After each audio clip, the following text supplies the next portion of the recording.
Hi, my name is Joe Cernik. I'm a member of the faculty here at Lindenwood University, and I'd like to welcome you to Insight. Now, Insight is a show where we usually discuss books on politics, both domestically and internationally. Sometimes we talk about other books, atmospheric trend analysis books, sometimes historical books that provide some insight into the president. But today we're looking at a book on the federal government. It's written by a man named DiLulio. He is a professor at the University of Pennsylvania, but he actually received some sort of fame, you might say, back when he worked for the George Bush administration in the period beginning around 2001. He headed what was known as the Office of Faith-Based and Community Relations, and this was an attempt by the federal government to see if they could give federal grant money to essentially religious organizations. The whole thing fell apart, but that's where he sort of is known from. So he wrote a book which we're going to be discussing today. It's called Bring Back the Bureaucrats: Why More Federal Workers Will Lead to Better and Smaller Government. Now, joining me on the show today are three Lindenwood University students. To my immediate right is Alyson Kinstner. To Alyson's right is Benjamin Harris. And to Benjamin's right is Taylor Swinford. Now, I wanted to read an opening quote from the book, and then we'll discuss, jump into it so you can get a sense where the author is coming from.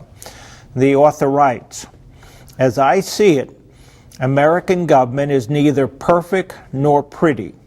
In more ways than the constitutional authors dared to dream, it works. But too often now, I get a different sort of feeling about what is happening in Washington. Leaders in both political parties have won and kept office by behaving as if Washington can do something or do more about nearly everything and can dispense ever greater benefits to ever more people without their constituents to pay more or pay at all for the new and expanded government services, and without hiring more full-time federal bureaucrats to administer. The problem is that government employs even fewer full-time federal bureaucrats than it did a half-century ago. The crux of my concern in this book." So basically, DiLulio starts off the book by explaining that he's a big fan of American government, and he obviously has the right to do so, like you said. And he starts off by explaining the Leviathan by proxy that he calls our American government, and essentially what he means by that is our big government is very, very large and continually increasing and spending more money, but there's but it's not increasing the federal bureaucrats. So there's not as many people to administer and help keep control of these agencies and everything that is growing within it. Mm-hmm. Yeah, I like what you said about that. He also points out big government is by stealth. It's coming at us. The public isn't really aware of what's going on in Washington with the proxies, with state governments, for-profit organizations, and non-profit, where all the contracts are being dealt to by the government. Yeah, basically he's saying that we're spending more, but we're not increasing taxes. There's more complex policies, less federal workers, and he kind of seems like he's proposing that if we were to increase the amount of federal workers, not that it would solve all of our problems, but it would solve a lot of them. He also says that, he also thinks that because we contract out to so many different nonprofit groups and activist groups, instead of hiring federal bureaucrats to do the job, we are giving this money out to other organizations when we could be fostering more federal jobs within. Yeah, he says it undercuts public administration's democratic accountability by making the implementation of most federal policies, programs, and regulations so vastly complicated and varied that it takes teams of researchers just to begin to describe, not analyze or evaluate, just describe which federal agency or agencies and which, if any, other groups including subnational government agencies, for-profit contractors or subcontractors, nonprofit organizations, et cetera, are actively involved, what they actually do and how they actually do it. And so he's addressing the idea that we have sort of cliented out what the federal government used to do. And so he's looking at this issue that things are now done by the state agencies, the local agencies, nonprofit organizations, for-profit organizations. That's why he's using this term Leviathan by proxy. And then you see that term weaving itself through the book. So essentially what I took from that is he's saying that we have this huge government and we should have all of these properly trained people to explain, to research, to do everything that the government revolves around, knows what's going on, all of that stuff. But instead, like you said, we're resourcing out to contractors, and those contractors aren't properly trained. They don't really know exactly what's going on. And at one point, he mentions in the book that these people don't even know what they're who they're working for, what they're doing within that agency. The agency really doesn't know who even they've employed at this point. It's hard to keep track of because of how big it's gotten. He looks at it, if there was one institution to blame, it would be Congress, and somehow how the House of Representatives have led to push away laws that would allow federal agencies to hire one full-time employee for every 2 that retire.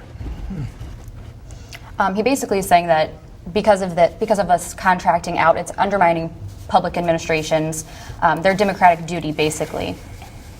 There's a quote I like, he says, because I realize that silly abusive term, such as we use liberal and conservative, so he sort of falls into that category, being conservative, where he'd like to limit government, and he approaches it in a different point of view rather than cutting the employees. He wants more, and he says many measures are needed to reform our government. If we want to pump the brakes on big government's expansion while improving its performance, then we must start by pruning the system's proxies while increasing the federal workforce. We must indeed bring back the bureaucrats. And so this sort of notion would be that you'd have more direct understanding of who's running what programs, who's accountable, and it might then be easier to reform them. He doesn't, I don't really think in the book, really address what precisely he'd do for reform. He's trying to say this is a precondition to it. Going off of that, he quoted Alexander Hamilton's quote, and it said, "A government ill executed, whatever it may be in theory, must be in practice a bad government." So what he's saying is that we're allowing ourselves to have bad government by not actually training these people and not even employing enough people to be trained in the first place. There's no way these people, even if they were properly trained, could keep track of all the stuff that's going on and even rightly administer them. Yeah, he referred to something, there was a commission report, and it was called the Fiscal Responsibility and Reform Commission. And this report does exactly what he doesn't want, because then this says cut the federal civilian workforce by 10%. So that he wants, here's this reform proposal that is going exactly in the opposite direction, get rid of even more federal government employees, and somehow from that you're supposed to reform without saying, well, the reform was just cutting people working for the government, but not accountability or anything dealing with who's doing what. He starts to explain that if you were to cut all of the federal bureaucrats we have right now working for us, that those people wouldn't even account for the amount of money that our government spends on Medicaid alone. And I think he says that to really show people that are against hiring more bureaucrats, because they think that's the opposite of what should happen, because we'd be spending more by giving them money and giving them their salary and stuff like that. But in reality, the amount of money that we're spending on federal bureaucrats really is not that much, and it could be increased, because then it would not solve every problem that we have, but at least do something for it, at least get somebody that's specialized in it, and we can kind of figure out what went wrong in the system at least a little bit more, because people will know exactly what happened, when it happened, and how it happened. He points out that from the time between 1960 and 1975, and then again 1975 to 2000, that government spending had doubled twice. And in that, there was also 6 different federal agencies that were created, and while spending increased, the amount of federal bureaucrats that were hired to fill those positions very, very little increased along with it. Yeah, he does spend quite a bit of time on that, because he was saying, you know, wait, so you have these two doublings. You have one period where it doubles, then you have another period where it doubles. You create these new federal agencies or bureaucracies, and then you actually will see in some cases a decrease in the size of the federal workforce. And he was saying that's what he was looking at, because he was contrasting the idea of saying, if we take a look at John Kennedy in 1960, how many federal government employees there were. So they had 1.8 million full-time workers. And then he says, okay, so now we get to Ronald Reagan, 1984. It's gone up just a little, so now it's at 2.2 million.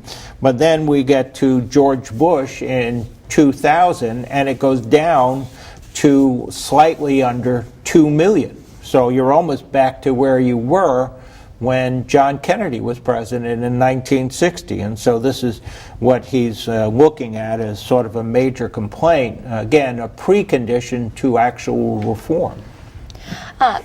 Going off of that, there's just so many agencies that are completely adding to our government. We've had 6 come within the last half a century, I think is what it said. And that not only do we have these new ones coming in, but some of them are the biggest ones that we have contracting out people.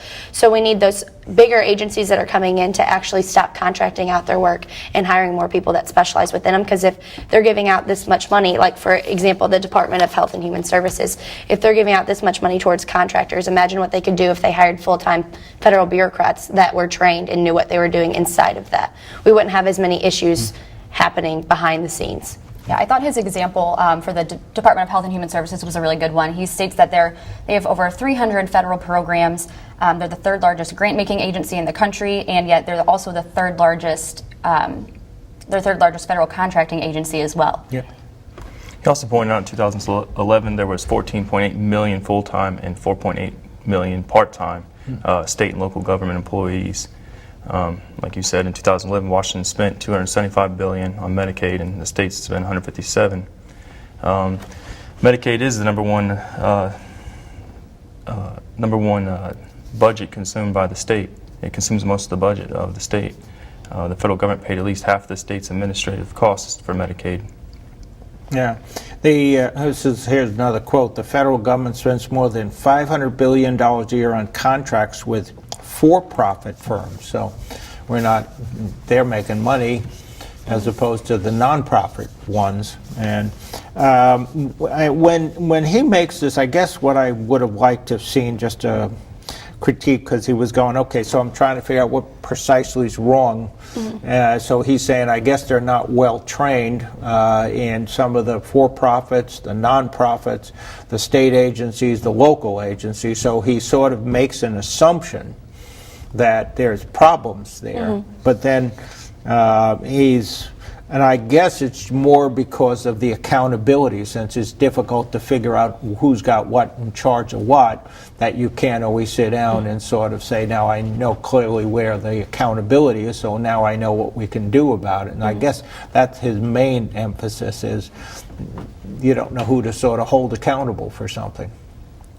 Yeah, he said in 2010 the nonprofit sector employed about 10.7% of the U.S. workforce, or nearly 11 million people, the largest workforce behind retail, trade, and manufacturing. Yeah.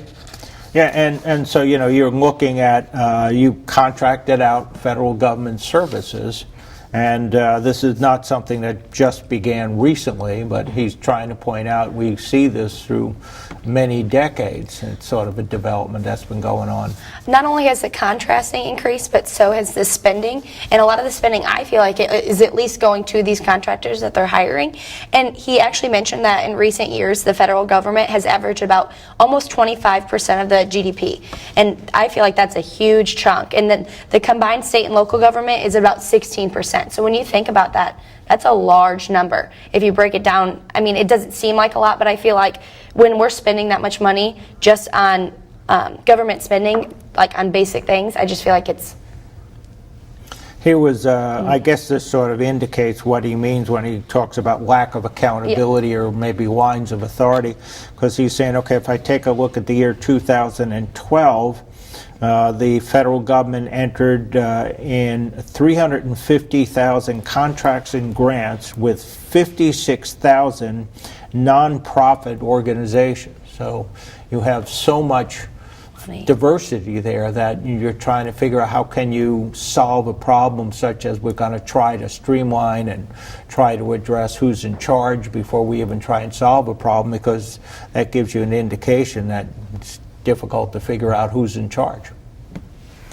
Yeah, with the nonprofit sector, in addition of getting these government grants and fees, many of the nonprofit organizations own tax-exempt properties, receive tax-deductible donations, and have beneficiaries or clients who receive tax-funded payments. I think another important thing to point out about the nonprofit workforce is that a lot of them are activist groups that have their own agendas. So I think that it's a little conflicting for them to be, if the government is contracting them to do certain jobs, that gives them a pretty good resource to push their own agendas.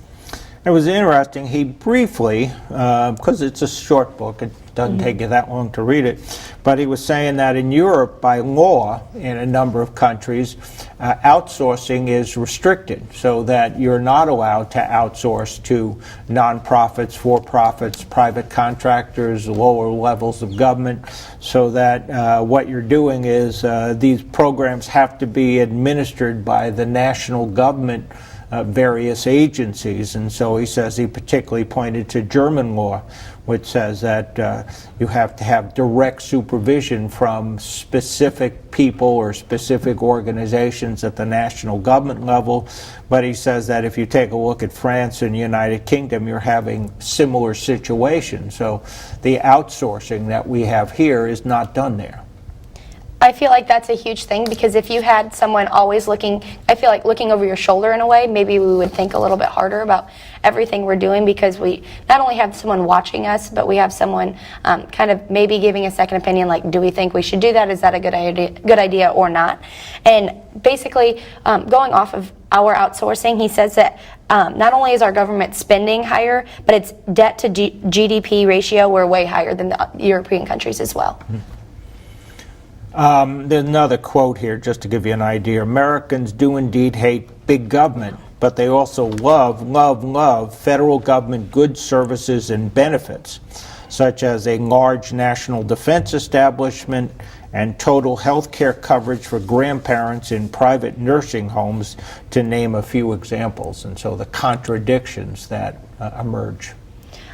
Yes, like they said, I feel like people, especially like he said at the beginning, it's kind of like we don't really know what's going on behind the scenes, and you would go off of that and think inside your head like, oh, I'm against all of this big government and we need to pay better attention and stuff like that. But then on the other hand, they're a big fan of all the things that the government's doing for them. So in a way, I feel like people think more about themselves, and if they were to maybe look at the bigger picture, do a little bit more research, which is why this book's kind of a good thing, because it kind of brings out a lot of facts that the average person wouldn't know. So if you read into the book, it tells you a lot about even school lunches and school meals we take for granted. That's something that's a part of our big government that we supposedly don't want, but what would we do without those? He also points out that Congress has been hiding this government by proxy, by debt financing. So for instance, Americans love their services, but they favor smaller government, but they don't, our taxes aren't being raised. So it's very convenient. We love these programs, but we're not really having to pay for them.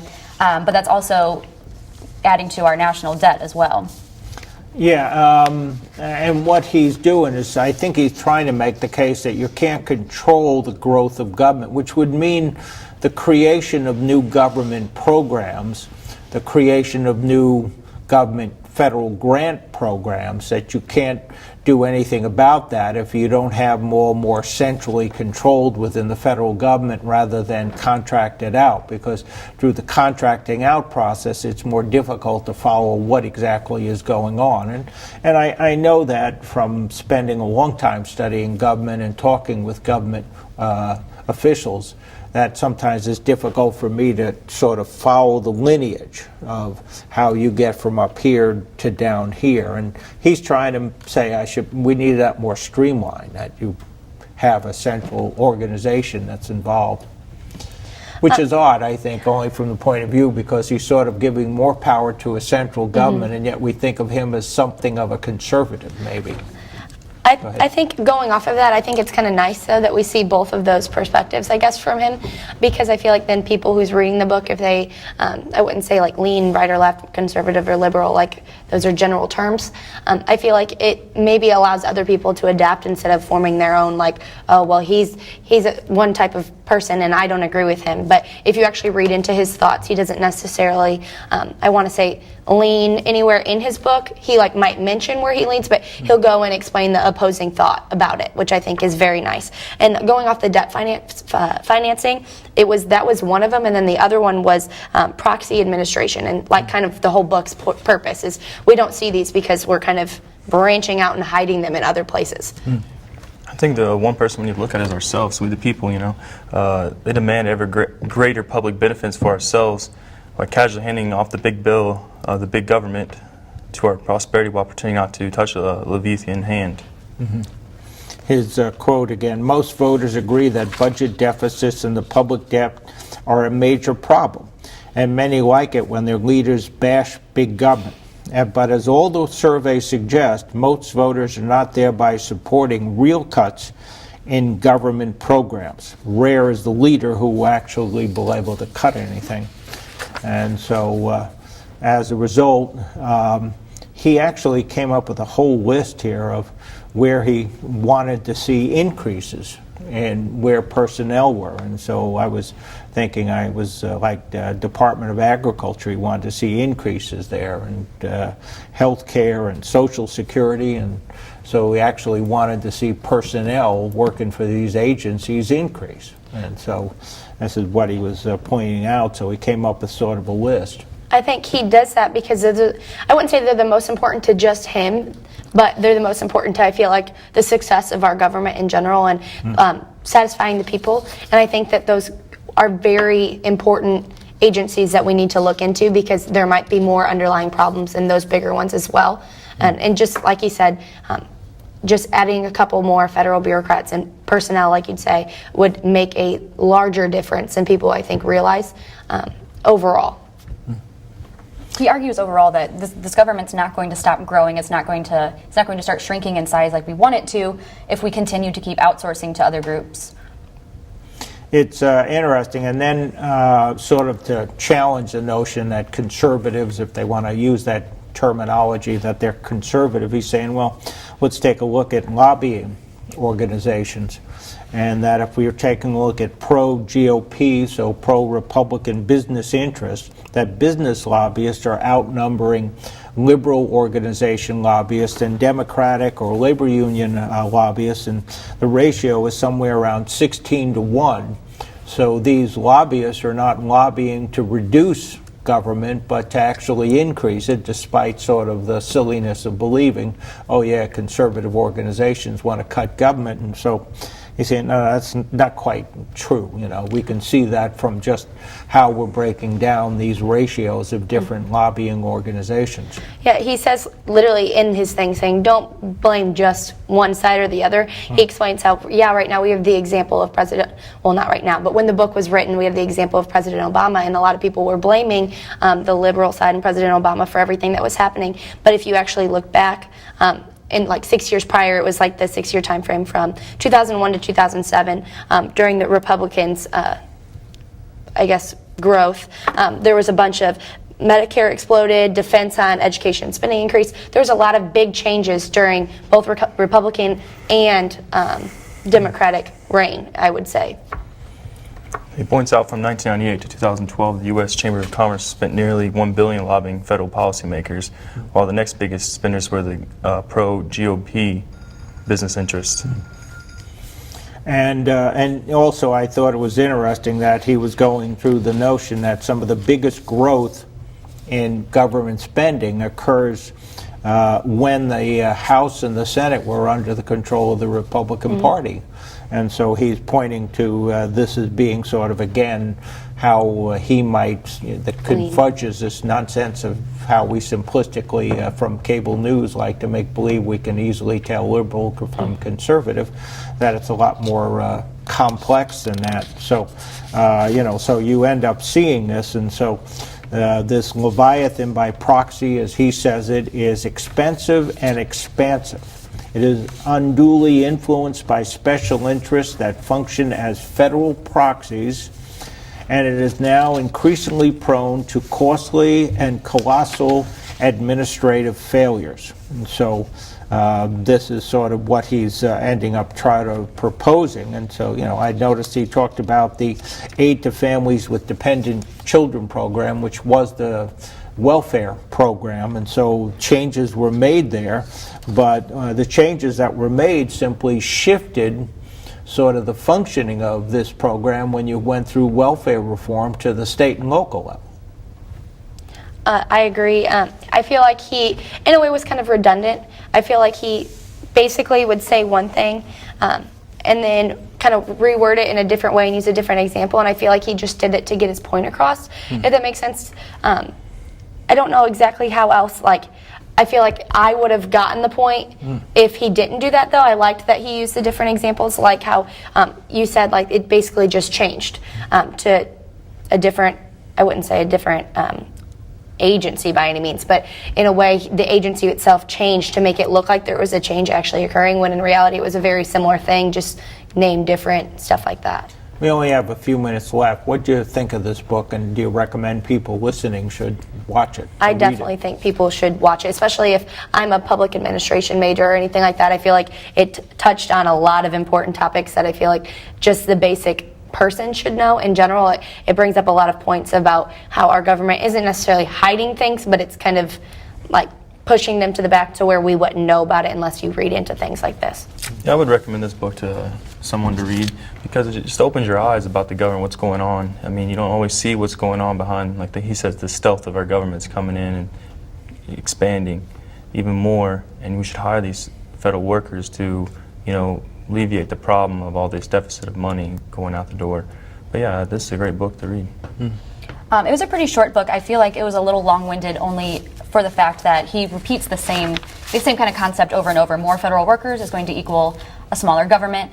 And while you get that point through all of his tables and his examples, I think it would have made a bigger impact on me if he would have kind of imposed some way to change it, if he would have proposed something to do that. I like the book. It's a very quick read. It's the sort of thing you can read in an evening, actually. And I'm aware of this. I realize that TV news can't. The problem with TV news is it's headlines only, and so you can't get into anything. And if you're watching TV news, you start to realize you can't possibly learn anything about policy making or the depth of political complexity. It's just TV. And as a result, when you're reading even short books like this, you realize what's completely missing from a discussion on television. And so it's a good book to get through. I think he's just trying to say a precondition to talking about reform is first we have to take and increase the number of government employees and cut the contracts. And I think then you can talk about reform as what he was trying to say, which is why he doesn't go into a lot of depth on contracts, on reform proposals. So thank you for joining us today.